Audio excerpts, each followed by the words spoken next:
ಭಾರತ ಸರ್ಕಾರ ನೆಹರು ಯುವ ಕೇಂದ್ರ ತುಮಕೂರು ಸಂಜೀವಿನಿ ಯುವಜನ ಸಂಘ ಚೇಳೂರು ಶ್ರೀ ಕೆಎನ್ ಗ್ರಾಮಾಂತರ ಪ್ರೌಢಶಾಲೆ ರಂಗನಹಳ್ಳಿ ಗೇಟ್ ಇವರುಗಳ ಸಂಯುಕ್ತ ಆಶ್ರಯದಲ್ಲಿ ತಾಯಿಯ ಹೆಸರಲ್ಲಿ ಒಂದು ವೃಕ್ಷ ಎಂಬ ಕಾರ್ಯಕ್ರಮವನ್ನು ಆಯೋಜಿಸಲಾಗಿತ್ತು. ಈ ಕಾರ್ಯಕ್ರಮವನ್ನು ಕೆಎನ್ ಗ್ರಾಮಾಂತರ ಪ್ರೌಢಶಾಲೆಯ ಮುಖ್ಯ ಶಿಕ್ಷಕ ನರಸಿಂಹಮೂರ್ತಿ ಸಸಿ ನೆಡುವ ಮೂಲಕ ಕಾರ್ಯಕ್ರಮವನ್ನು ಉದ್ಘಾಟಿಸಿದರು. ಈ ಸಂದರ್ಭದಲ್ಲಿ ಸಂಜೀವಿನಿ ಯುವಜನ ಸಂಘದ ಅಧ್ಯಕ್ಷ ಅನಿಲ್ ಕುಮಾರ್ ಎನ್, ಅಜಯ್ ಕುಮಾರ್, ರಾಷ್ಟ್ರೀಯ ಮಾನವ ಹಕ್ಕುಗಳ ತನಿಖಾ ಸಮಿತಿಯ ಜಿಲ್ಲಾ ಕಾನೂನು ಸಲಹೆಗಾರರಾದ ಪ್ರವೀಣ್, ಜಿಲ್ಲಾಧ್ಯಕ್ಷ ಶೇಖ್ ಮಹಮ್ಮದ್, ಕಾರ್ಯಾಧ್ಯಕ್ಷರಾದ ರಘುನಂದನ್, ಪ್ರಕಾಶ್, ಶಾಲೆಯ ಎಲ್ಲ ವಿದ್ಯಾರ್ಥಿಗಳು ಸಹ ಶಿಕ್ಷಕರು ಕಾರ್ಯಕ್ರಮದಲ್ಲಿ ಭಾಗವಹಿಸಿ ಈ ಕಾರ್ಯಕ್ರಮವನ್ನು ಯಶಸ್ವಿಗೊಳಿಸಿದರು. ಎಲ್ಲರಿಗೂ ನಮಸ್ಕಾರ. ನನ್ನ ಹೆಸರು ಪ್ರವೀಣ್ ಗೌಡ ಚೇಳೂರು, ವಕೀಲರು ವೃತ್ತಿಯಲ್ಲಿ.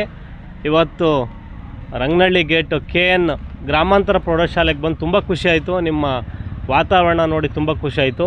ಇವತ್ತು ನಾವು ಇಲ್ಲಿಗೆ ಬಂದಿರೋ ಕಾರಣ ಏನಂದರೆ, ತಾಯಿ ಹೆಸರಲ್ಲಿ ಒಂದು ವೃಕ್ಷ ನೆಡಬೇಕು ಅಂದರೆ ಕೇಂದ್ರ ಸರ್ಕಾರದವರು ಒಂದು ಯೋಜನೆಯನ್ನು ಮಾಡಿದ್ದಾರೆ. ನಮ್ಮ ಮಿತ್ರರಾದ ಅನಿಲ್ ಅವರು ಸಂಜೀವಿನಿ ಯುವ ಸಂಘ ಅವರಿಂದ ಶಾಲೆಗೆ ಗಿಡ ನೆಡಬೇಕು ಅಂತ ಒಂದು ಇದು ಮಾಡಿದ್ರು. ಇವತ್ತು ಮನುಷ್ಯನಿಗೆ ಎಷ್ಟು ಗಿಡಗಳು ಯಾಕೆ ನೆಡಬೇಕು ಅಂತ ನಿಮಗೆಲ್ಲ ಗೊತ್ತಿರ್ಬೋದು. ನೀವೆಲ್ಲ ಇವತ್ತಿನ ಮಕ್ಕಳೇ, ಇಂದಿನ ಮಕ್ಕಳೇ ಮುಂದಿನ ಪ್ರಜೆಗಳು. ನಮಗೆ ಆಕ್ಸಿಜನ್ ಎಷ್ಟು ಮುಖ್ಯ ಅನ್ನೋದು ನಿಮ್ಗೆ ಏನಾದ್ರು ಗೊತ್ತಾ?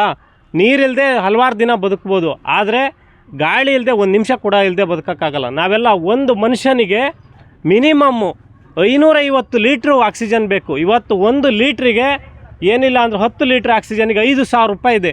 ನಾವು ಪ್ರತಿದಿನ 550 ಲೀಟ್ರ್ ಆಕ್ಸಿಜನ್ನ ಇನ್ನೇಲು ಮತ್ತು ಎಕ್ಸೆಲ್ ಮಾಡ್ತೀವಿ, ಅಂದರೆ ಗಾಳಿಯನ್ನು ಬಳಸ್ತೀವಿ ಮನುಷ್ಯ. ಆದರೆ ನಾವು ಇವತ್ತು ಕಾಡನ್ನೆಲ್ಲ ಕಳೀತಾ ಇದ್ದೀವಿ. ನಿಮಗೆಲ್ಲ ಗೊತ್ತು, ಗಿಡ ಇದ್ದರೆ, ಮರ ಇದ್ದರೆ ಇವತ್ತು ಮಳೆ ಬರೋದು, ವಾತಾವರಣನ ಸ್ವಚ್ಛ ಮಾಡುತ್ತೆ, ಮಣ್ಣಿನ ಸವಕಳಿಯನ್ನು ಕಾಪಾಡುತ್ತೆ. ಇವತ್ತೆಲ್ಲ ನಿಮ್ಮ ಶಾಲೆ ಮಾತ್ರ ನನಗೆ ತುಂಬ ಖುಷಿ ಆಯಿತು. ಎಲ್ಲರಿಗೂ ನಮಸ್ಕಾರ. ನನ್ನ ಹೆಸರು Narasimhamurthy S B, Shri KN ಗ್ರಾಮಾಂತರ ಪ್ರೌಢಶಾಲೆ ರಂಗನಹಳ್ಳಿ ಗೇಟ್ ಗುಬ್ಬಿ ಶಾಲೆ ಮುಖ್ಯ ಶಿಕ್ಷಕರು ಮಾತನಾಡ್ತಾ ಇದ್ದೀನಿ. ಇಂದು ನೆಹರು ಯುವ ಕೇಂದ್ರದ ವತಿಯಿಂದ ಸಸಿ ನೆಡುವ ಕಾರ್ಯಕ್ರಮವನ್ನು ಹಮ್ಮಿಕೊಂಡಿದ್ರು. ತುಂಬ ಅದ್ಭುತವಾದಂಥ ಒಂದು ಕಾರ್ಯಕ್ರಮ. ಇವತ್ತು ಪರಿಸರವನ್ನು ರಕ್ಷಿಸಬೇಕಾದಂಥ ನಮ್ಮೆಲ್ಲರ ಜವಾಬ್ದಾರಿಯಾಗಿದೆ. ಸೊ ಹಾಗಾಗಿ ಮಗುವಿಗೊಂದು ಮರ, ಶಾಲೆಗೊಂದು ವನ ಎನ್ನುವ ಮಾತಿನಂತೆ, ಸೊ ಹಾಗೆ ಮನೆಗೊಂದು ಮರ, ಊರಿಗೊಂದು ವನ ಎನ್ನುವ ಮಾತಿನಂತೆ ಇವತ್ತು ಪರಿಸರವನ್ನು ರಕ್ಷಣೆ ಮಾಡ್ತಕ್ಕಂಥದ್ದು ನಮ್ಮೆಲ್ಲರ ಜವಾಬ್ದಾರಿ. ಜ್ಯೋತಿ ಸಂಜೀವಿನಿ ಯುವಕ ಸಂಘದ ವತಿಯಿಂದ ಈಗಾಗಲೇ ನಮ್ಮ ಶಾಲಾ ಆವರಣದಲ್ಲಿ ಕೆಲವೊಂದು ಗಿಡಮರಗಳನ್ನು ನೆಟ್ಟು ಆದರ್ಶ ಪ್ರಿಯರಾಗಿದ್ದಾರೆ. ಅವುಗಳಿಗಾಗಲೇ ಫಲಪ್ರದ ಆಗ ಸಮಯ ಬರ್ತಾಯಿದೆ. ಮುಂದಿನ ವರ್ಷದಲ್ಲಿಯೂ ಕೂಡ ನಮ್ಮ ಶಾಲಾ ಆವರಣದಲ್ಲಿ ಬೇಕಾಗ್ತಕ್ಕಂತಹ ಸಸಿಗಳನ್ನು ನಾವು ಕೊಡ್ತೀವಿ ಮತ್ತು ಈ ಕಾರ್ಯಕ್ರಮವನ್ನು ಯಶಸ್ವಿಗೊಳಿಸ್ಕೊಡ್ತೀವಿ, ಪರಿಸರ ಸಂರಕ್ಷಣೆ ಮಾಡ್ತೀವಿ ಅಂತ ಹೇಳಿದ್ದಾರೆ. ತುಂಬ ಹೆಮ್ಮೆ ಅನಿಸುತ್ತೆ.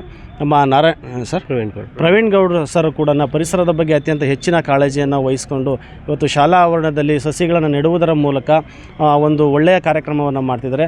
ಇವತ್ತಿನ ಈ ಒಂದು ನೆಹರು ಯುವ ಕೇಂದ್ರ ಮತ್ತು ಸಂಜೀವಿನಿ ಯುವಕ ಸಂಘದ ವತಿಯಿಂದ ಏನು ಪರಿಸರವನ್ನು ಉಳಿಸುವಂತಹ ಕಾರ್ಯಕ್ರಮ ನಡೀತಾ ಇದೆ, ಅವರೆಲ್ಲರಿಗೂ ಕೂಡ ಹೃದಯಪೂರ್ವಕವಾಗಿ ನಾನು ಧನ್ಯವಾದಗಳನ್ನು ಹೇಳೋಕ್ಕೆ ಇಷ್ಟಪಡ್ತೀನಿ. ಎಲ್ಲರೂ ಕೂಡ ಗಿಡ ಮರಗಳನ್ನು ಬೆಳೆಸಿ ಪರಿಸರವನ್ನು ರಕ್ಷಿಸಿ ನಾವೆಲ್ಲರೂ ಕೂಡ ಸುಖ ಶಾಂತಿ ನೆಮ್ಮದಿಯಿಂದ ಬಾಳೋಣ ಅಂತ ಹೇಳ್ತಾ ಇದ್ದೀರಿ. ವರದಿ ಅನಿಲ್, ತುಮಕೂರು. ಮೆಂಡು ನ್ಯೂಸ್ ನೆಟ್ವರ್ಕ್, ಸತ್ಯದ ಕನ್ನಡಿ.